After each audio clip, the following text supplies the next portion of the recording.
Bienvenue à vous ce matin sur Europe 1 et bonjour Cédric Villani. Bonjour Sonia Mabrouk. L'actualité, c'est une manifestation d'ampleur et des débordements, notamment de l'ultra-gauche hier à Paris lors d'un rassemblement à la mémoire d'Adama Traoré.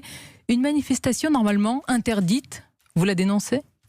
Il y a eu dans cette manifestation, ces 20 000, c'est spectaculaire, on voit qu'il y a eu un très grand élan et à coup sûr beaucoup de sincérité de la part de la grande majorité des personnes qui ont manifesté. Évidemment, il y a eu aussi quelques débordements et on voit bien qu'il y a encore de la confusion sur ce qui s'est passé réellement. Ce qui est important, c'est que cette manifestation ne perturbe pas les enquêtes qui sont en cours, les expertises qui sont en cours, toujours pour se prononcer sur la mort d'Adama Traoré. Certains veulent, Cédric Villani, faire un parallèle avec la situation américaine et les manifestations anti-racisme et violences policières suite à la mort de George Floyd. Il faut faire un parallèle ? Il ne faut pas faire de parallèle. Ce sont des situations différentes, ce sont des pays différents, des cultures différentes, et rien qui perturbe le travail nécessaire de la justice. Ici, la boussole, c'est vérité, transparence et laisser faire la justice, laisser agir la justice en toute indépendance. Il faut être très exigeant sur la vérité, mais ne pas se laisser aller à des parallèles. La police française n'est pas raciste ? La police française n'est pas raciste. Il y a parfois des débordements, et on l'a vu encore il n'y a pas longtemps, un débordement qui avait été filmé et qui a été condamné avec sévérité. Il faut être intransigeant sur les débordements racistes, absolument intransigeant. Cédric Villani, j'en viens à vous à présent, à votre situation politique. Tout ça pour ça ?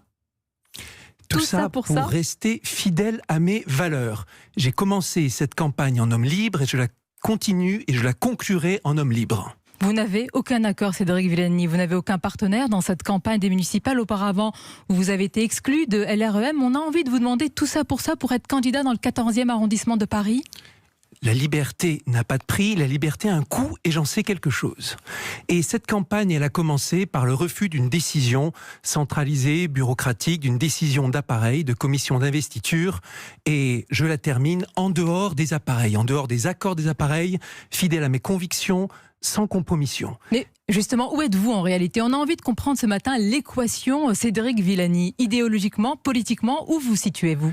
Cédric Villani, scientifique entré en politique avec le devoir de parler vrai, d'agir au service de la société et de mettre le savoir-faire, les sciences, les technologies au service du progrès. Je suis entré dans cette élection avec la conviction que pour Paris, le projet d'avenir serait un large rassemblement qui irait de l'écologie de progrès, une écologie de gouvernance jusqu'à la droite sociale. Un arc central. Et j'ai échoué, il faut dire les choses clairement, j'ai échoué à mettre en œuvre cette ambition. Quand on regarde la carte dessinée par le premier tour de Paris, on voit une moitié de Paris à gauche, une moitié de Paris à droite, et on voit que Paris reste pour l'instant clivé et je le regrette. C'était le sens de ma candidature que de dépasser les clivages et de rassembler. Vous avez échoué à cause des appareils ? Les appareils n'ont pas facilité la chose, mais je ne veux pas faire porter le chapeau à tel ou tel. Ce qui est important pour moi, c'est d'être resté libre et fidèle à mes convictions. Et le 14e arrondissement que vous évoquez, l'arrondissement dans lequel je vis, là est un arrondissement qui incarne tous les enjeux pour lesquels je me suis battu. Un arrondissement dans lequel il faudra faire vivre davantage de démocratie et de concertation citoyenne, davantage d'écologie pragmatique. Vous avez été très sollicité, aussi bien par Anne Hidalgo que par La République En Marche. Pourquoi avoir rejeté tout accord ? Vous avez été trop gourmand ? On a lu toutes sortes de choses. Et alors, ce qui compte, c'est que j'ai effectué ces discussions avec sincérité et pour bien voir ce qui était proposé, ce qu'il adviendrait, dans un cas comme dans l'autre. Et je me suis convaincu que dans un cas comme dans l'autre, je n'aurais pas eu la possibilité d'agir avec l'indépendance et au service du projet que j'ai porté. Je note que depuis tout à l'heure, vous avez dit que vous avez agi avec sincérité, que vous parlez vrai. C'est-à-dire qu'à contrario, les autres ne le font pas dans cette campagne. Anne Hidalgo, Agnès Buzyn. La question, ce ne sont pas les autres, et ce n'est pas mon travail que de commenter les actions des uns ou des autres. La question, c'est d'affirmer ce en quoi je crois. J'ai porté ce programme d'écologie progressiste dont je reste convaincu, certain que c'était le programme qui convenait pour Paris.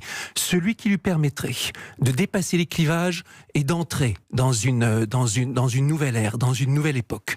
Celui qui permettrait de développer réellement l'écologie au service des citoyens, au plus près, et au même temps dans une... L'écologie, Cédric Villani, ils ont conclu un accord avec l'actuel maire de Paris. Est-ce que c'est un accord qui vous paraît logique, naturel avec Anne Hidalgo ? Je crains que l'écologie, dans cet accord, que les écologistes ne restent qu'un supplétif de la gauche. Et c'était bien mon intention que de montrer que l'écologie n'a pas à s'ancrer résolument à gauche, elle doit occuper une position centrale.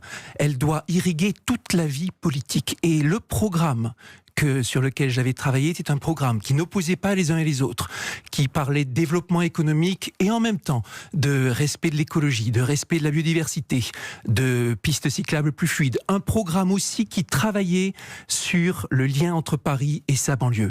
Un programme qui voyait les choses en grand. Pour un Paris agrandi, pour un Paris dans lequel les sciences et technologies sont au service du projet écologique. Mais en vous écoutant ce matin, on vous demande pourquoi vous avez échoué avec un tel projet si ambitieux. Et parfois, on ne réussit pas à convaincre. Et il faut l'avouer en toute humilité. Convaincre, justement. Est-ce que vous continuez à parler, Cédric Villani, au président de la République, à lui parler avec franchise ? Je parle toujours avec franchise et cela aussi fait partie de mon indépendance.